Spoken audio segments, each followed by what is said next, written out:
بانی پی ٹی آئی کی 9 مئی کے 4 مقدمات میں ضمانت بعد از گرفتاری پر انسداد دہشت گردی عدالت لاہور میں سماعت ہوئی۔ عدالت نے سرکاری وکیل کو دلائل کے لیے طلب کر لیا۔ مزید جانتے ہیں ڈان نیوز کے نمائندے رانا بلال سے۔ جی رانا بلال، اپڈیٹ کیجیے گا۔ زیادہ دہشت گردی کی خصوصی عدالت میں بانی پی ٹی آئی کی 9 مئی کے 4 مقدمات میں درخواست ضمانت پر سماعت ہوئی ہے اور عدالت نے سرکاری وکیل کو دلائل کے لیے طلب کر لیا ہے۔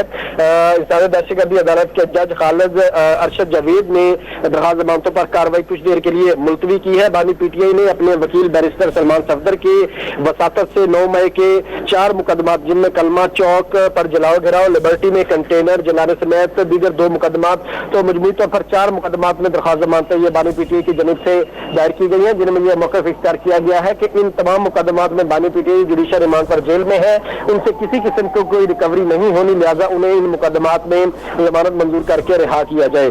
عدالت کی جانب سے سرکاری وکیل کو ہدایت کی گئی ہے کہ سرکاری وکیل خود پیش ہوں اور اس حوالے سے جو دلائل ہے وہ عدالت کے سامنے رکھے۔